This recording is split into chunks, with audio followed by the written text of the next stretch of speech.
Hello everyone, तो welcome back.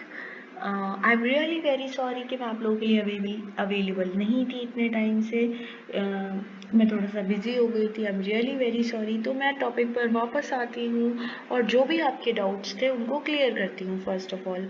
तो सबसे पहले तो हम आ जाते हैं कि मैं आप लोगों को क्या सिखा रही थी। आज का जो मेरा टॉपिक होगा वो होगा कुछ एडवांस सीखेंगे हम लोग। अभी तक जो हमारी बेसिक इंग्लिश चल रही थी हम उसको थोड़ा सा एंड कर देते हैं, क्योंकि बेसिक इंग्लिश सभी को आती है। अब हम किस पर आएंगे कि हमारी वोकेबुलरी अच्छी कैसे होगी। एडवांस वोकेबुलरी का हम इस्तेमाल करेंगे, उसकी प्रोनाउंसिएशंस को देखेंगे और बहुत सारी चीज़ों को देखते हुए चलेंगे। तो मेरा पेज 1 है। पेज 1 में मैं सिखा रही हूँ आपको एडवांस्ड वोकेब्यूलरी। इसमें लिखा है डेफिनेशन। डेफिनेशन लिखा हुआ है सबसे पहले तो, ठीक है। डेफिनेशन का मतलब क्या होता है कि हम किसी चीज़ को डिफाइन करते हैं, ठीक है, उसके बारे में जानते हैं कि उसकी पूरी डिफाइन क्या है, वो कैसा है। मतलब जो भी टॉपिक है उसका मतलब क्या है, हम उसके बारे में थोड़ा सा ज़्यादा में पढ़ते हैं, ठीक है। तो हम आ जाते हैं इसकी डिफाइन देखते हैं। Advanced vocabulary consists of words that make English sound more professional, fluent and expressive.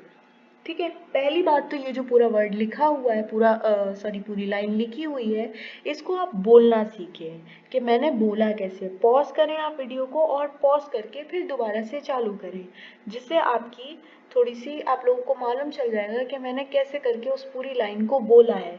जब तक आप उस चीज़ को ट्राई नहीं करेंगे तब तक क्या होगा कि आपका रिविजन नहीं होगा।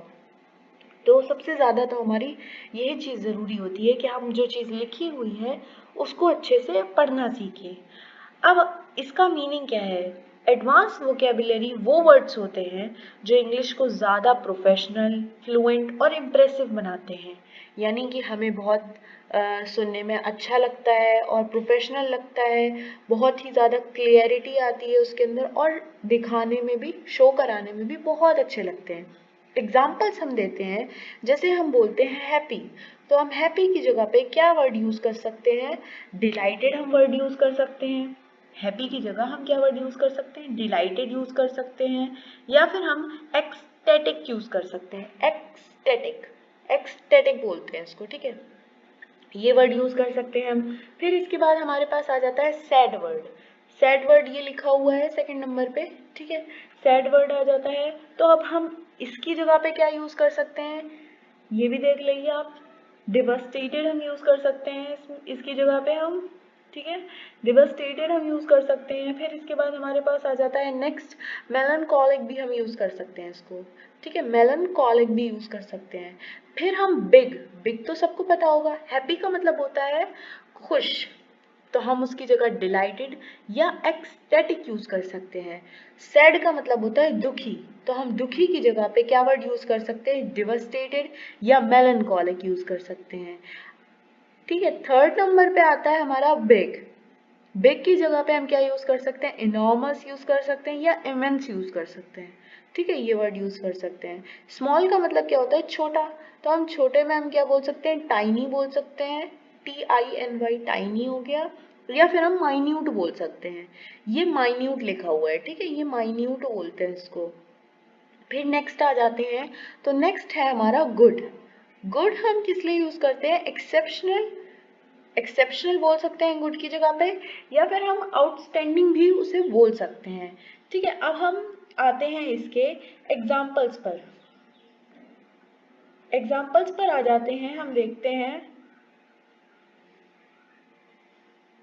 I was delighted to hear the news. I was delighted to hear the news. ठीक है, अब हम I was delighted हमने क्या किया, इसका मतलब क्या हुआ, मैं बहुत खुश हूँ वो न्यूज़ सुनकर, ठीक है। मैं बहुत खुश हूँ वो न्यूज़ सुनकर। हमने क्या किया, रिप्लेस कर दिया, practice. Replace the basic words with advanced alternatives. हमने क्या किया, जो हम पहले यूज कर रहे थे उनको, जो वर्ड जैसे हम हैप्पी यूज कर रहे थे, तो हमने हैप्पी को हटा के क्या किया, डिलाइटेड यूज कर दिया। एक और एग्जांपल लेते हैं।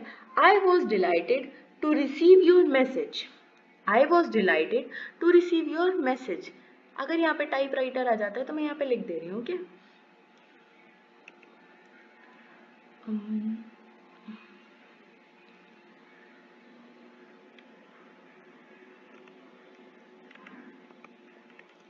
I was delighted to receive your message। ठीक है, मैं आपका मैसेज देखकर खुश हुआ। मैं आपका मैसेज देखकर खुश हुआ। सॉरी, यहाँ पे स्पेलिंग मिस्टेक हो गई।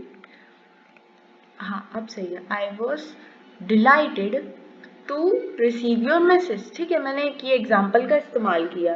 नेक्स्ट मैं एक्सटेटिक का इस्तेमाल करते हैं। ये जो एक्सटेटिक लिखा हुआ है इसका इस्तेमाल करते हैं।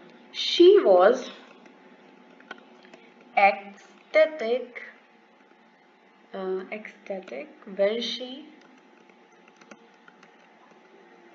won the competition। ठीक है, एक ये हो गया हमारा वर्ड, यानी कि वह बहुत खुश हुई जब वो कंपटीशन जीती। कंपटीशन सबको पता होगा कंपटीशन क्या होता है, ठीक है।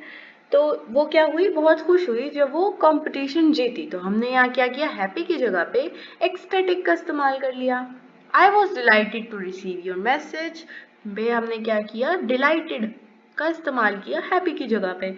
मीनिंग सेम है, हैप्पी ही है मीनिंग उसका भी, खुश है मीनिंग भी, बट क्या है, रिप्लेसमेंट हो गई। यहाँ पे क्या लिखा है, replace the basic words with advanced alternatives. ठीक है, नीचे चलते हैं। नीचे बहुत नेक्स्ट टॉपिक आ जाएगा, इसलिए अभी हम सैड, बिग, स्मॉल, गुड का ही एग्जाम्पल पहले देखते हैं। अब आता है नेक्स्ट हमारा वर्ड डिवास्टेटेड। तो डिवास्टेटेड में क्या लिख दे रहे हैं हम, सपोज लिख रहे हैं he was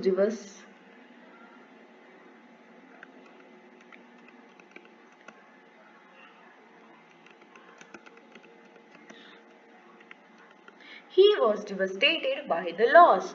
यानी कि जब वो हारा तो वो दुखी हो गया। He was devastated by the loss। जब वो हारा तो वो क्या हुआ, सैड हो गया।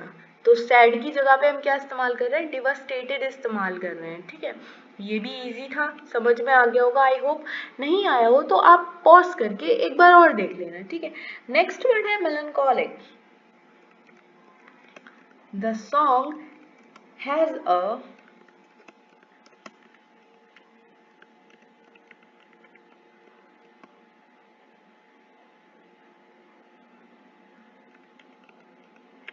Song has a melancholic tone.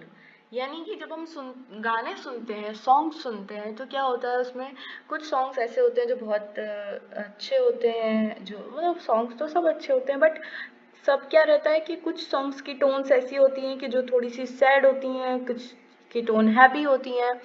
तो हम यहाँ पे क्या यूज कर रहे हैं, मेलनकॉलिक यूज कर रहे हैं कि जो सॉन्ग था हमारा वो कैसा था, सैड टोन में था, यानी वो थोड़ी दुखी टोन में था।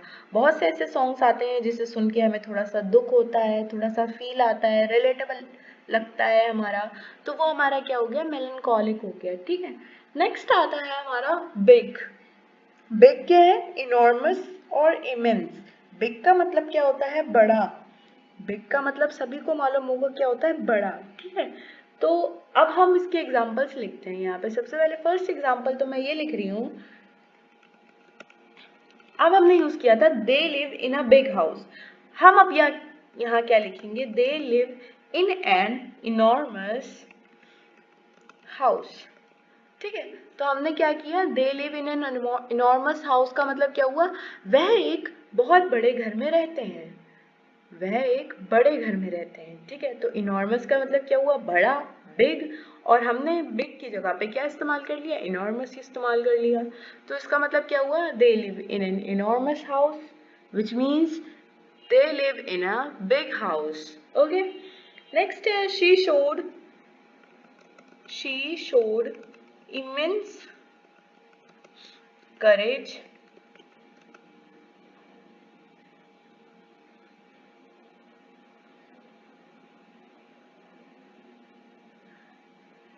immense courage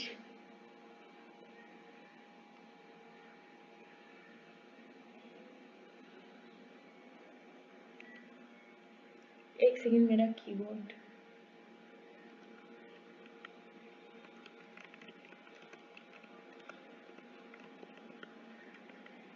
क्राइसिस, हाँ अब सही है।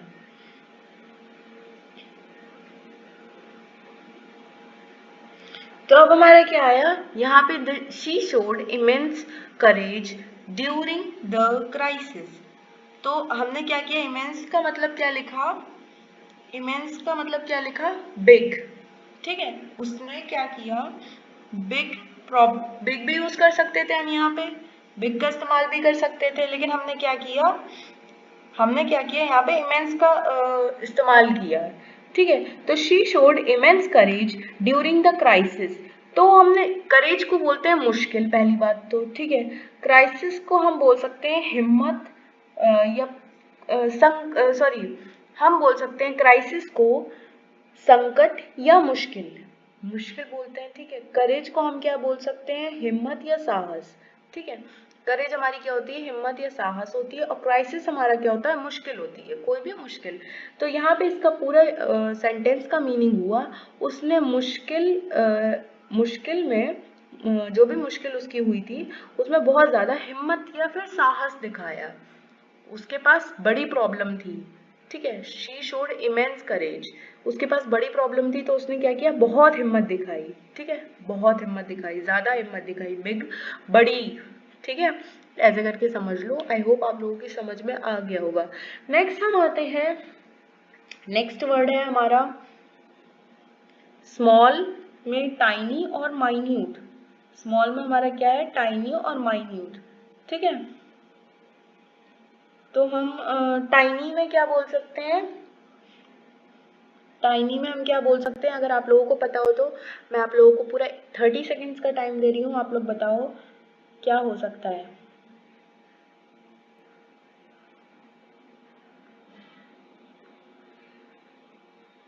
30 सेकेंड्स का टाइम दिया था मैंने, 20 सेकेंड्स है आपके पास।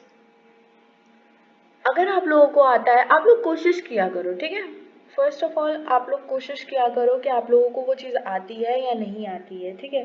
अगर अच्छी बात है, आती है तो, वैसे ये पूरा पीडीएफ जो है ना, मैं आप लोगों को एक एक करके आप लोगों के लिए एक बुक बना रही हूँ, जिसमें आप लोग उसे अच्छे से पढ़ पाएँ और समझ पाएँ, ठीक है। आई होप आप लोगों को अच्छे से समझ में आएगी वो चीज़, तो आप लोगों के लिए आसानी रहेगी आपके पास अगर एक बुक होगी। तो बैक टू द टॉपिक, हमारे पास आता है स्मॉल। स्मॉल का मतलब क्या होता है, छोटा। तो हम यहाँ बोल सकते हैं स्मॉल में टाइनी बोल सकते हैं स्मॉल की जगह पे। तो हम बोलते हैं the baby has tiny hands. Baby के हैंड्स कैसे हैं, छोटे छोटे से हैं। बेबी के हैंड्स कैसे हैं, छोटे छोटे से हैं। तो हमने यहाँ क्या किया, the baby has tiny hands, okay. ये हमारा एक वर्ड हो गया। नेक्स्ट वर्ड पर हम आते हैं। अब यूज करेंगे हम एक माइन्यूट। माइन्यूट, माइन्यूट में हम क्या इस्तेमाल कर सकते हैं, इवन अ माइन्यूट मिस्टेक। मिनट अलग होता है, माइन्यूट अलग होता है, लिखने में बिल्कुल सेम होते हैं लेकिन मीनिंग अलग होता है, ठीक है। माइन्यूट अलग है, मिनट अलग है, लिखने में स्पेलिंग सब चीज सेम होती है, बट क्या है यहाँ पे मीनिंग्स अलग अलग है। The even a minute mistake can cause problems, okay. तो हमारा इसका मतलब क्या हुआ, even a minute mistake can cause problems. इसका मतलब हुआ एक बहुत छोटी गलती, बहुत छोटी, स्मॉल मतलब छोटी, एक बहुत छोटी गलती भी प्रॉब्लम्स पैदा कर सकती है, ठीक है। ऐसे करके हुआ ये। अब आ जाते हैं हम नेक्स्ट पर, जो कि है हमारा गुड। अब हम देखते हैं कि गुड में हमारे क्या क्या वर्ड्स आते हैं। गुड्स में हमारा है एक्सेप्शनल या फिर आउटस्टैंडिंग। तो हम क्या यहाँ पे लिख दे रहे हैं, यहाँ पे लिख दे रही मैं, okay. Her performance was exceptional. Her performance was exceptional. Her performance was exceptional का मतलब क्या, उसकी जो परफॉर्मेंस थी वो बहुत अच्छी थी, बहुत अच्छा परफॉर्म किया उसने। अब हम नेक्स्ट आउटस्टैंडिंग का लिखते हैं, he has done an outstanding job, okay. He has done an outstanding job. Meaning what? He has done an outstanding job का मतलब होता है उसने बहुत अच्छे से अपना काम किया, उसने अपना बहुत अच्छे से काम किया। आई होप एडवांस्ड वोकेबुलरी के जो मैंने 5 पॉइंट्स लिखवाए हैं ये आपको समझ में आए होंगे। ये पूरे का स्क्रीनशॉट ले लेना और मैं आप लोगों को ये पेज पूरा ग्रुप पर सेंड कर दूंगी। ठीक है, आप लोगों को कोई प्रॉब्लम नहीं होगी उससे। क्लास को एंड करते हैं। नेक्स्ट क्लास मैं अभी अपलोड कर दूंगी, आप देख लेना। ओके, अभी अपलोड कर दूंगी या थोड़ी टाइम के बाद अपलोड कर दूंगी या फिर कल तक अपलोड होती रहेंगी क्लास। आई होप आप लोगों की समझ में अच्छे से आ रहा होगा। ठीक है।